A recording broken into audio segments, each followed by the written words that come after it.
Hello hello hello.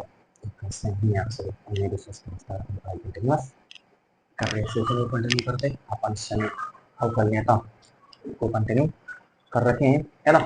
Last session जो अपन ने लिया हुआ है वो द्वितीय कोटि के अवकलज पर बेस्ड कुछ क्वेश्चन अपन ने और लिए हुए थे, है ना। और मैंने उसको कम्प्लीटली वहाँ पर सॉल्व कर दिया। यानी द्वितीय कोटि के अवकलज में कोई ऐसा क्वेश्चन है जो आप बना नहीं सकते, जितने भी वेरिएशन हो सकते हैं हर टाइप के प्रश्न अपन ने लिए हुए और इसका बेसिक बिल्कुल फंडामेंटल उसका क्या करा हुआ है, ठीक है। आज जो अपन बिंदु कंसीडर कर रहे हैं वो माध्यमान प्रमेय है। वो क्या है? माध्यमान प्रमेय। आप बड़े ध्यान से चीजों को सुन, है ना। अगर आप इस डिस्कशन को आप सुनते हो तो इस जो बिंदु अपन ने कंसीडर कर रखा है उसमें आने वाली चीजों को भी आप समझ जाओगे, ठीक है। तो मैंने क्या कहा, आज अपन माध्यमान प्रमेय को कंसीडर कर रहे हैं। माध्यमान प्रमेय दो प्रकार की हैं। एक आपके पास रोले की प्रमेय होगी और एक आपके पास लैग्रांज की माध्यमान प्रमेय होगी, ठीक है। तो दो प्रमेय अपन यहाँ पर पढ़ने वाले। एक बार मैं फिर से रिपीट कर दो, अपन क्या पढ़ने वाले? अपन इस समय माध्यमान की प्रमेय, है ना। दो प्रकार की होती है, एक है आपके पास रोले की प्रमेय और एक आपके पास जो दूसरी है तो अपन लैग्रांज की माध्यमान प्रमेय बोलते हैं। मैं इसको लिखूंगा, आपको बिल्कुल क्लियर हो जाएगा, कोई डाउट आपको नहीं होगा, ठीक है। आज अपन जिस बिंदु को लेंगे वो रोले की प्रमेय होगा, है ना। यानी इसी पर अपन डिस्कस करेंगे, ठीक है। मैं अपन हेडिंग लगा देते हैं जो अपन आज पढ़ने वाले हैं, है ना। उम्मीद है कि आप सुन रहे होंगे अच्छे से और क्या अपन जानेंगे वो चीज अभी आपको बिल्कुल क्लियर भी कर दूंगा, है ना। कहीं कोई आपको प्रॉब्लम नहीं आएगी,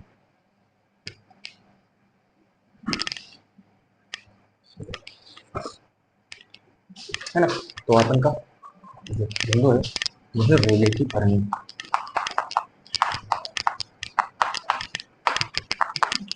इंग्लिश में बोले रोलेस थ्योरम, है ना। क्या है? Rolle's theorem. देखते हैं क्या करेंगे इसमें, क्या है कैसे चीजों को अपन देखें। रोले की प्रमेय ये किसका प्रकार है? ये प्रकार है आपके पास माध्यमान की प्रमेय का। क्या कहती है? अच्छा, सबसे पहले अपन इसमें जानिए कि रोले की प्रमेय किस पे अपन लगाएंगे? फलन पे लगाएंगे। किस पे लगाएंगे? जो रोले की प्रमेय अपन किस पे लगाएंगे? फलन पे लगाएंगे। तो कुछ कसौटियां, कुछ प्रतिबंध, है ना। उसका परीक्षण अपन कैसे करते हैं, है ना, कि इस दिए गए फलन पर रोले की प्रमेय लगेगी या नहीं भी लगेगी।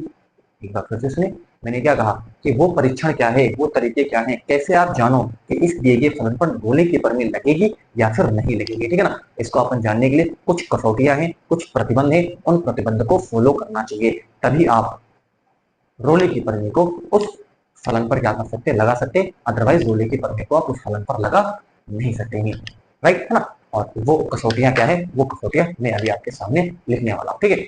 मान लीजिए आपके पास वास्तविक फलन है, माना वास्तविक फलन, ध्यान देना।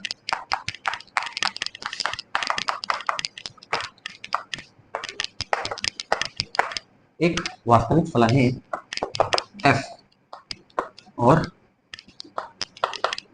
एक अंतराल आपको दे रखा है ये। आपके पास कौन सा अंतराल दे रखा है? ये एक समृद्ध अंतराल आपको दे रखा है। कैसा अंतराल है? ये समृद्ध अंतराल है ना।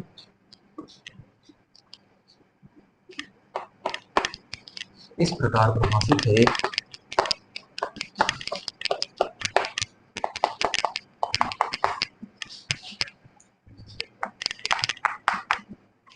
कि, ध्यान से, नंबर वन, पहली चीज कि फलन f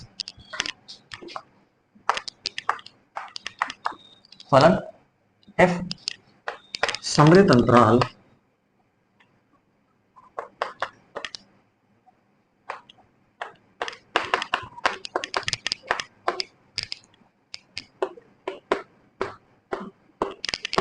में संगत हो। नंबर वन, सुनते जाइए, फलन f विवृत अंतराल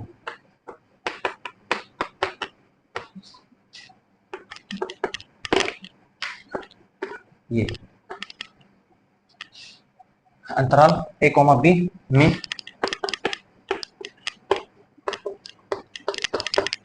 अवकलनीय हो, और तीसरा F of A is equal to F of B. ये तीन शर्तें यहां पर हैं। अगर ये तीन शर्तें लग जाती हैं दिए गए फलन पर, तो आप क्या कहते हो कि वहां पर रोले की प्रमेय आप लगा सकते हैं उस फलन पर। बात पकड़िए आप, है ना। मैं एक बार फिर से इसको रिपीट कर देता हूं। माना वास्तविक फलन f, ये आपके पास एक बंद अंतराल है। इसको अपन क्या बोलते हैं? बंद अंतराल। इसको क्या बोलते हैं? बंद अंतराल, है ना। ए कॉमा बी इस प्रकार परिभाषित है कि फलन f समृत अंतराल, यानी इसको अपन क्या बोलते हैं? बंद अंतराल में संतत हो। फलन f विवृत अंतराल, ये विवृत अंतराल है, ध्यान देना, ठीक है ना। अंतराल थोड़ा सा ध्यान देकर के काम करना, ठीक है। तो ये ए कॉमा बी में क्या हो? अवकलनीय हो। और तीसरा है F of A is equal to F of B हो, है ना। यानी बिंदु ए पर फलन का मान, बिंदु बी पर फलन का मान दोनों क्या होना चाहिए? बराबर होना चाहिए। तो आप कहोगे यहाँ पर रोले की प्रमेय लग सकती है, मतलब लग सकते नहीं, लग जाएगी, ठीक है ना। अगर ये तीनों प्रतिबंध संतुष्ट करते हैं, अगर संतुष्ट होता है फलन, ये तीनों प्रतिबंध को संतुष्ट करता है फलन, तो आप बोलोगे कि वहां पर रोले की प्रमेय लगे, ठीक है। तो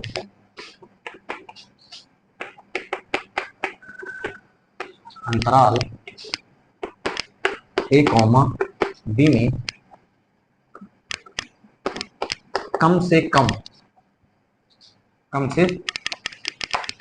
कम एक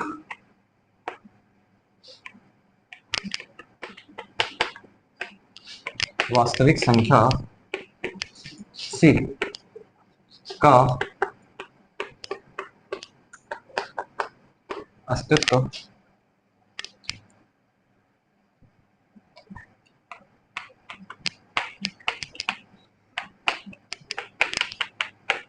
जिसके लिए F dash C is equal to 0। Last में क्या है, मैंने यहाँ पर लिख दिया है कि तो अंतराल ए कॉमा बी में कम से कम एक वास्तविक संख्या C बिलोंग्स टू R, है ना, का अस्तित्व अवश्य होगा, जिसके लिए F dash C is equal to 0। उम्मीद है कि आप इसको अभी पकड़े नहीं होंगे, ठीक है ना, क्योंकि लैंग्वेज काफी टफ है। मैथमेटिक्स से लैंग्वेज इसकी क्या होती है? टफ होती है, क्योंकि आप पहली बार चीजों को पढ़ रहे हैं, समझ रहे हैं, यहाँ पर आपको प्रॉब्लम हो सकती है, ठीक है। उस प्रॉब्लम का निदान क्या है? अपन अभी तो ये थ्योरेटिकली है ना, अपन ने इस चीज को सारा कुछ पढ़ा हुआ है, एक बार फिर से रिपीट कर देते हैं। आपके पास को एक वास्तविक फलन दिया होगा, है ना, वो एक आपके पास जो है बंद अंतराल ए कॉमा बी, है ना, में इस प्रकार परिभाषित है कि एफ समृत अंतराल, है ना, समृत अंतराल मतलब जिसको अपन जो है बंद अंतराल कहते हैं ना, में संतत हो। पहले तो आपको संतत चेक करना है, फिर अवकलनीय है, और बिंदु ए पर फलन का मान, बिंदु बी पर फलन का मान अगर ये बराबर है तो आप, है ना, तो अंतराल, है ना, ए कॉमा बी में कम से कम एक वास्तविक संख्या C बिलोंग्स टू R, है ना, इस प्रकार विद्यमान अवश्य होगी, जिसके लिए F dash C is equal to 0। अगर ये चीज आपको, है ना, तीन तो होना ही होनी चाहिए, ठीक है ना। अगर ये तीनों हैं तो रोले की प्रमेय वहां पर लग जाएगी, उस फलन पर आप रोले की प्रमेय लगा सकते हैं। अगर इन तीनों प्रतिबंधों में से किसी एक प्रतिबंध अगर पूरा नहीं होता है, ठीक है ना, तो आप यहीं से समझ लें, अगर इन तीनों प्रतिबंधों में से कोई एक भी प्रतिबंध पूरा नहीं होता है, तो आप वहां पर रोले की प्रमेय नहीं लगा सकते, रोले की प्रमेय नहीं लगा सकते। अभी अपन ने लेग्रांज, है ना, की प्रमेय पर डिस्कस नहीं कर रहे, अभी हम केवल रोले की प्रमेय पर ही अपन डिस्कस कर रहे हैं, ठीक है। मेरे ये थोड़ी सी डिस्कशन आपको समझ में आई होगी। अभी नहीं समझ में, तो इसका अपन ज्यामितीय जो है रूप भी आपको दिखाते, ग्राफ से भी आपको प्लॉट करके दिखाते कि ये ऐसा संतत अवकलनीय F of A F of B ये सब क्या है ना, इसको अपन ग्राफ की मदद से भी सॉल्व करने वाले, ठीक है। लाइट प्रॉपर आ रही, कोई दिक्कत नहीं, बात इसको मैं रेस करता हूँ, है ना। बात आप पकड़ते रहे, थोड़ा सा थ्योरी है ना, और आप अगर ये याद नहीं होता है ना, कोई प्रॉब्लम नहीं, आपको याद करने की नीड भी नहीं है, ठीक है। बस आपको बातें यहाँ पर समझ में आनी चाहिए कि अपन हम बातें कर क्या रहे हैं, ठीक है। तो क्या बातें कर रहे हैं अपन? बात इसलिए कर रहे हैं, रोले के प्रमेय कहाँ लगेगी? यदि दिएगा फलन बंद अंतराल ए कॉमा बी में संतत हो, खुला अंतराल ए कॉमा बी में क्या हो, अवकलनीय हो, और ए पर फलन का मान बी पर फलन का मान बराबर हो, वहां पर रोले की प्रमेय आप लगा सकते हैं, है ना। और वहां पर एफ डेस इक्वल टू कितना होगा, 0 हो जाएगा। चलो ग्राफ की मदद से इसको वहां पर दिखाते हैं, ग्राफ में क्या है ना। ग्राफ से बात और अच्छे से, इसको अपन ने बोल दिया एक्स बराबर ए, इसको अपन ने बोल दिया एक्स बराबर बी। ये देखो ग्राफ देखो थोड़ा सा, है ना। और एक ग्राफ बनाते हैं, ध्यान देना, है ना। एक ग्राफ अपन ने यहाँ पर प्लॉट करा हुआ है। देखो एक ग्राफ, ये ग्राफ इसका है, ये कोई फलन का ग्राफ है, ये कोई फलन आपके पास यहाँ पर दे रखा है ना, उस फलन का ग्राफ एक मैंने यहाँ पर बनाया। अब ये ऐसा ही हो सकता है, कई तरीके हैं ग्राफ बनाने के, ग्राफ आप कैसे भी बना सकते हैं। तो एक ग्राफ मैंने यहाँ पर ड्रॉ करा हुआ है। चलो देखो, ये एक्स बराबर ए है, एक्स बराबर क्या है, बी। चलो ध्यान से देखो, अब इस ग्राफ को आप देखें, पहला शर्त क्या है, रोले की प्रमेय, फलन पर लगेगा कि नहीं लगेगा। पहला शर्त है ये कि फलन संतत होना चाहिए, है ना। क्या होना चाहिए, फलन संतत होना चाहिए। देख लो संतत को कैसे पता करते हो ग्राफ पे, कहीं ग्राफ में टूटन है, बताओ इस ग्राफ में कहीं टूटन आपको दिख रहा है, बिल्कुल टूटन नहीं, ग्राफ कहीं से भी बिल्कुल टूट नहीं रहा है, इसका मतलब ग्राफ कंटिन्यूअस है, कंटिन्यूटी यहाँ पर बनी हुई है। तो इसका मतलब यफ जो है वो वन अंतराल ए कॉमा बी पर क्या है, संतत है। यहाँ पर एक बात तो कंफर्म, ये संतत तो है, कंटिन्यू है, ग्राफ कहीं टूट नहीं रहा है, ठीक है। दूसरी बात, अवकलनीय, अवकलनीय के लिए क्या शर्त है, अवकलनीय के लिए जो मैंने आपसे बताया होगा कि आप ग्राफ से कैसे पता करो कि अवकलनीय है या नहीं है ना। वैसे तो वहां पर आप left hand derivative right hand derivative आप पता करते हैं ना, तो वो सब करने की अब नीड नहीं है यहाँ पर ग्राफ से आप कैसे जानोगे वो left hand derivative right hand derivative, है ना, या संतत के लिए एलएचएल आरएचएल, है ना, और फलन पर जो है बिंदु पर फलन का मान, ये सब पता करते थे। लेकिन वहां अपन को यदि ग्राफ से चीजों को देख करके चीजें बतानी है तो आप क्या करोगे। अच्छा, तो एक तो बता दिया संतत के लिए सीधा ग्राफ में कहीं टोटल नहीं है, इसका मतलब फलन संतत है, राइट। अवकलनीय, अवकलनीय के लिए कैसे ग्राफ देखकर, कहीं आपको चोंच नहीं दिखनी चाहिए। अवकलनीय के लिए मतलब क्या है कि ग्राफ में कहीं आपको नोक, नोक जिसको बोलते हैं ना, नोक, इस तरीके की कहीं नोक आपको नहीं बननी चाहिए, ठीक है ना। ये नोक आपको चोंच कहीं नहीं बननी चाहिए, ठीक है। तो अगर चोंच कहीं नहीं बनती, ग्राफ देख लो बिल्कुल स्मूथ है, तो कहीं चोंच वगैरह बन रही है, तो अगर चोंच वगैरह कहीं नहीं बनती, इसका मतलब वो जो है फलन वो अवकलनीय भी है ना। ग्राफ देख करके आप पता कर सकते हो चोंच कहीं नहीं बननी चाहिए ना, ये चोंच बहुत जोर दे करके बोले कि चोंच कहीं नहीं बननी चाहिए, तो वो ग्राफ क्या हो जाएगा आपके पास, क्या बोलते हैं उसको, वो अवकलनीय हो जाएगा, राइट। चल मजा आई। तीसरी चीज, तीसरी चीज क्या है, ए पर फलन का मान और बी पर फलन का मान ये बराबर होना चाहिए। वो देखो कैसे, ध्यान से, ये है ना, देख लो ए पर फलन का मान और बी पर फलन का मान क्या होना चाहिए, बराबर होना चाहिए। ये देखो, है ना, बराबर है कि नहीं, ऐसे भी अपन ने इसको क्या कर दिया, दिखा दिया। तो तीनों प्रतिबंध यहाँ पर बिल्कुल फुलफिल हो रहे हैं, है ना, तो रोले के प्रमेय यहाँ पर लग जाए। अच्छा, क्या आप पूछोगे क्या ग्राफ ऐसा ही हो सकता है, बिल्कुल नहीं, ऐसे भी हो सकता है ग्राफ, है ना। दिखाऊं मैं आपको,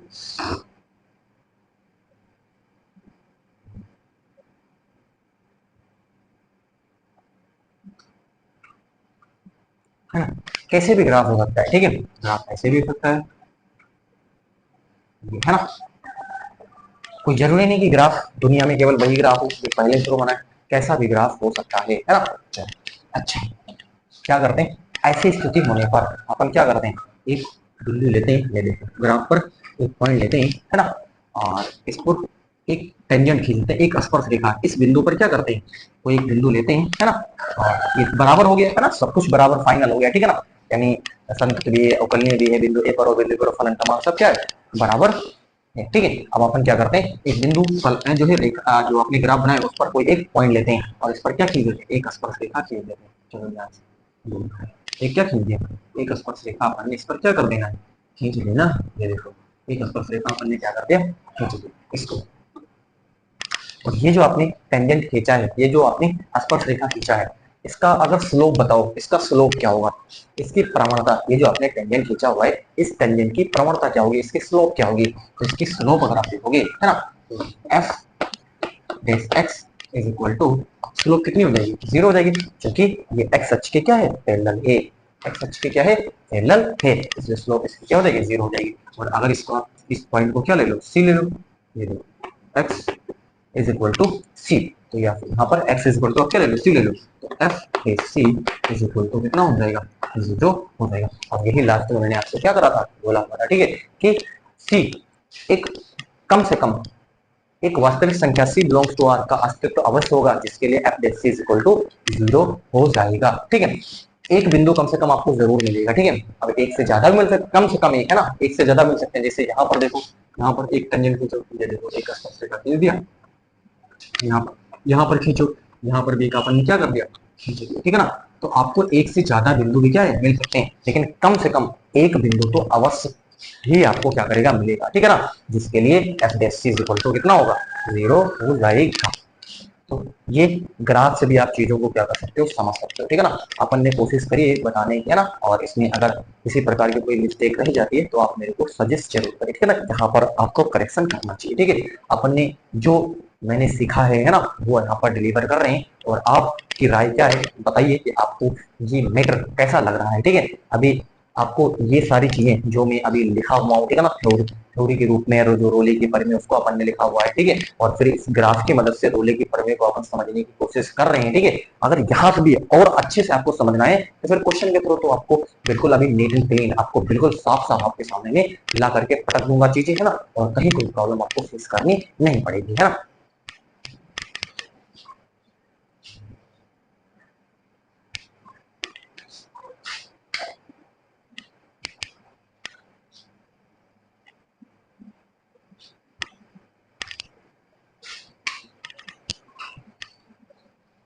चलो करते हैं, यहाँ पर क्वेश्चन को लेते हैं और बातें करते हैं, है ना।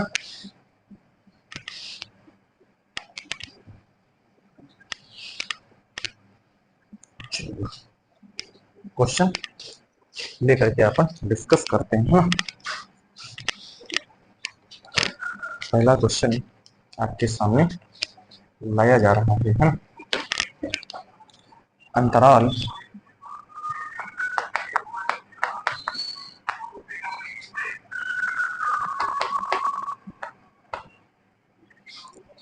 पर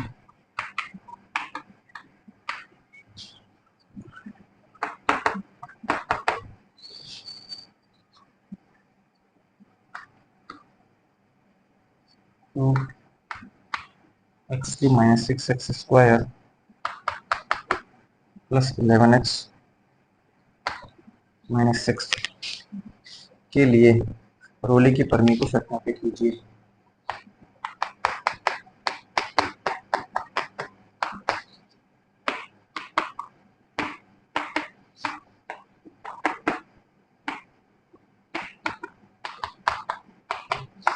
सत्यापित कीजिए।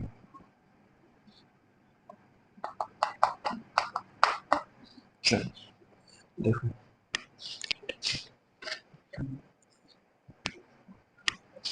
देखिए इसको अपन क्या करते हैं, इस तरीके के क्वेश्चन आपके सामने आते हैं, है ना। और मैं अगर इसको कहूँ, है ना, तो ये एग्जाम 2014 है ना, ये पूछा गया क्वेश्चन है ना, 2014 के एग्जाम में ये आपसे पूछा गया क्वेश्चन है।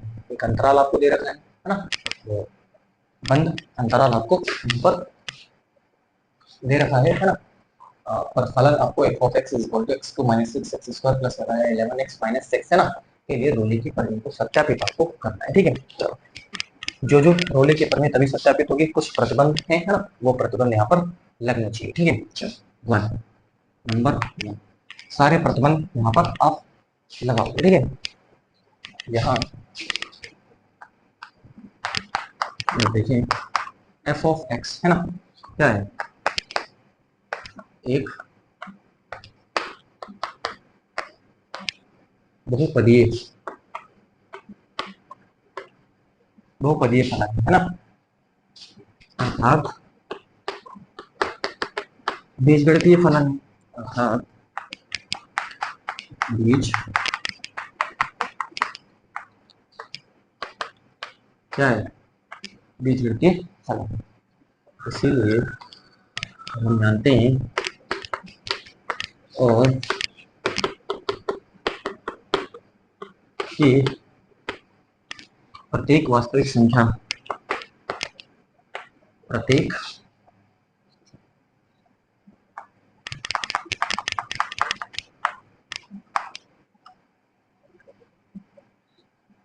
के लिए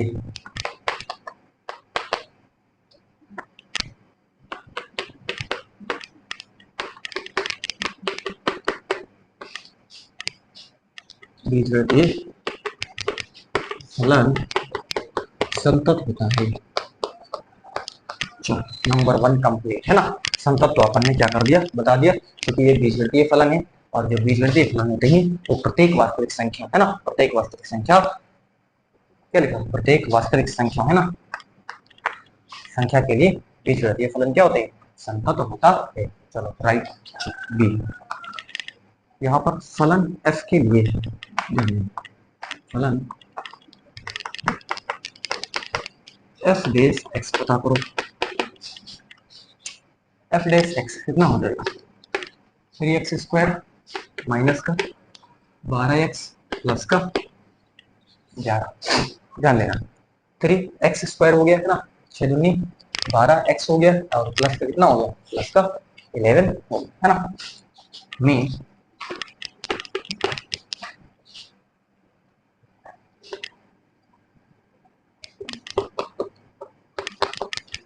अंतराल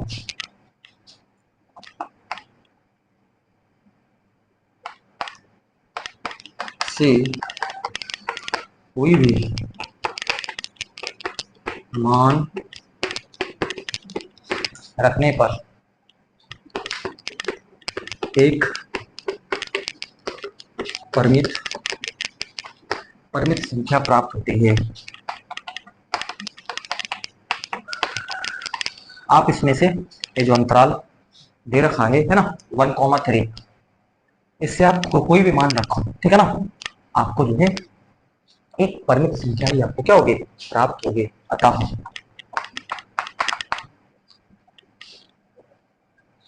फलन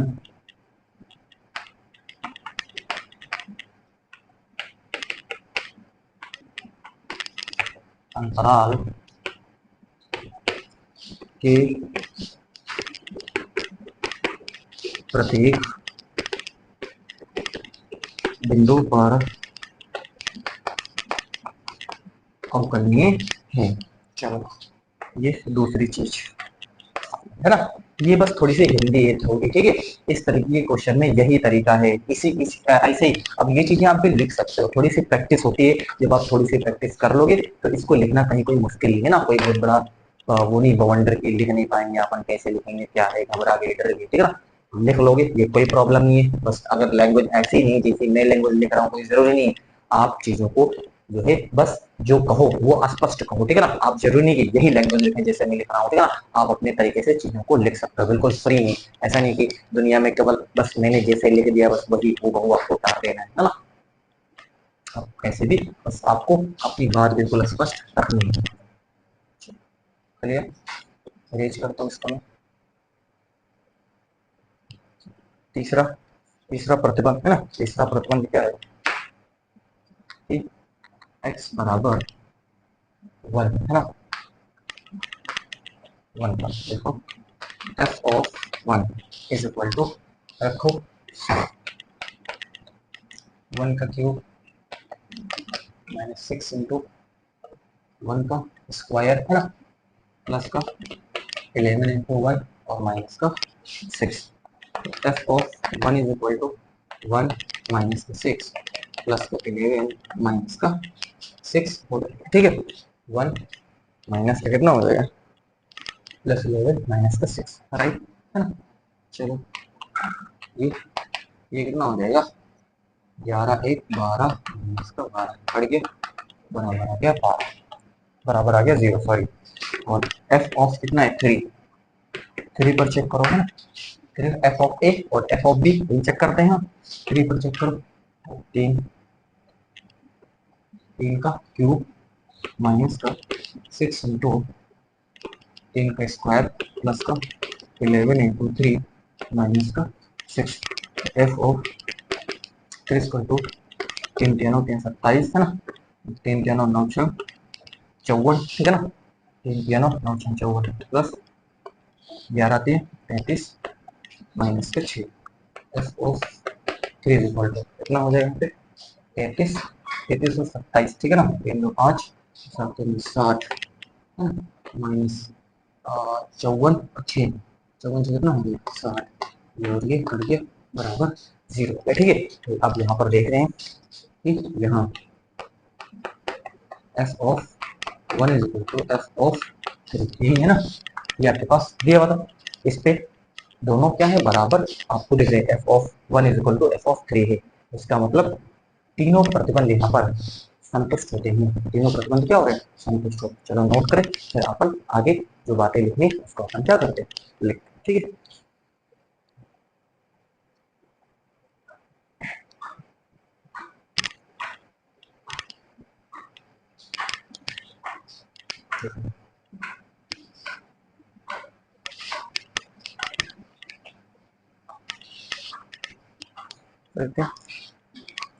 इस प्रकार रोगी के लिए सभी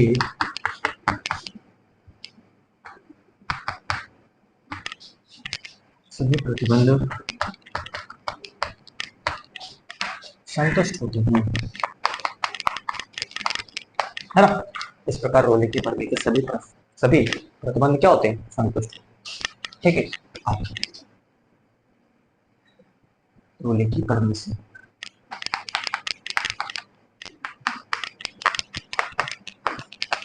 क्या होगा F base C is equal to 0 ये आपको बताया हुआ है ठीक है। अब सी यहाँ से आप पता कर लेते हैं बिंदु कम से कम आपको तो प्राप्त हो गई ठीक है, जिसके लिए F base C is equal to 0 हो जाएगा। एफ बेस सी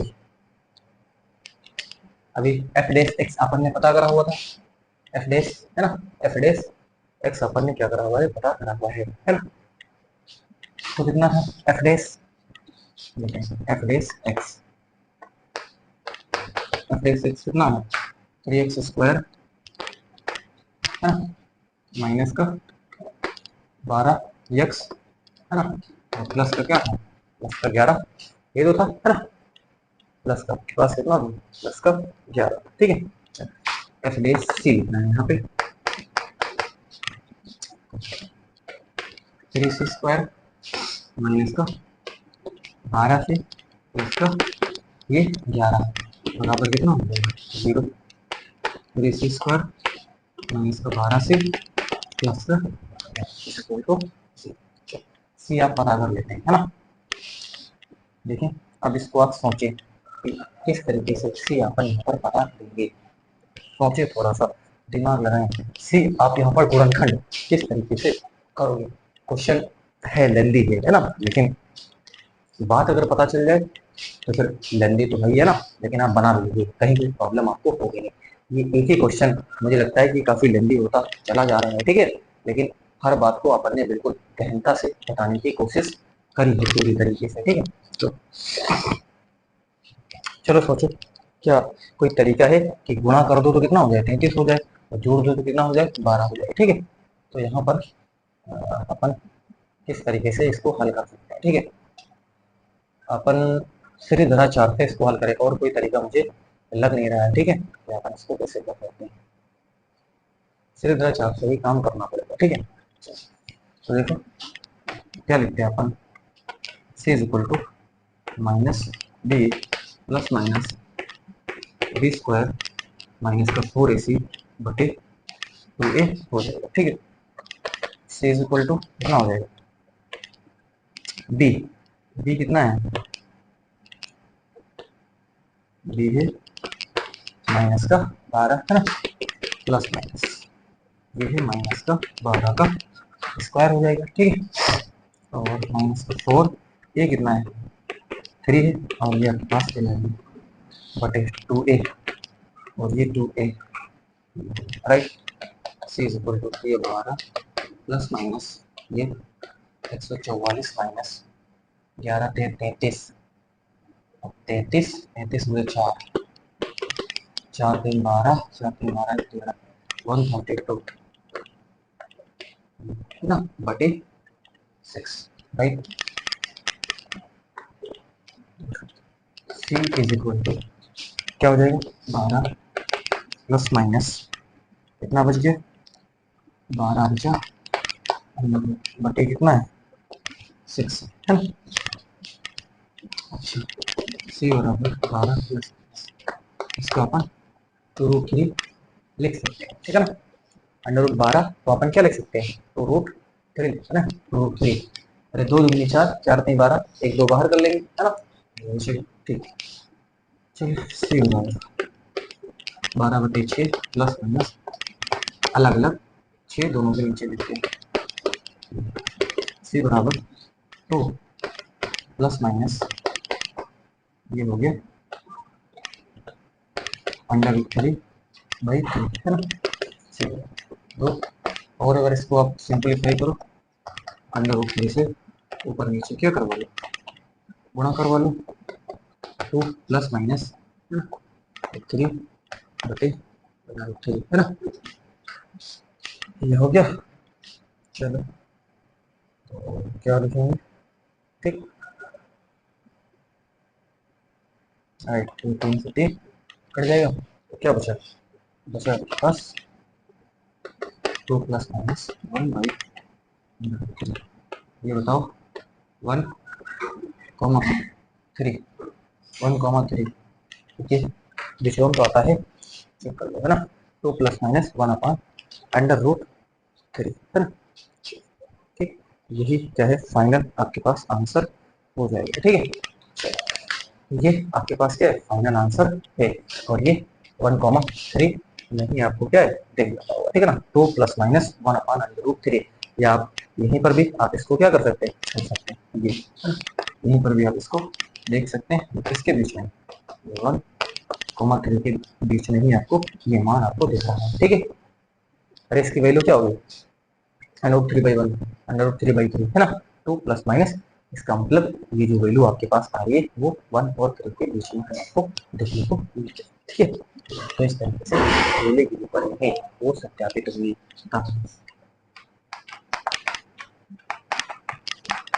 गोले की पढ़नी है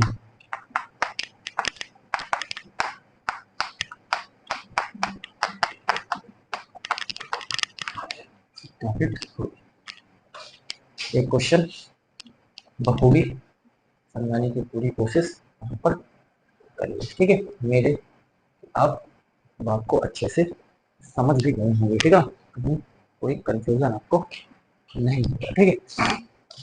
कोशिश अपन ने करी है कि मेरी बात बिल्कुल आपको समझनी चाहिए।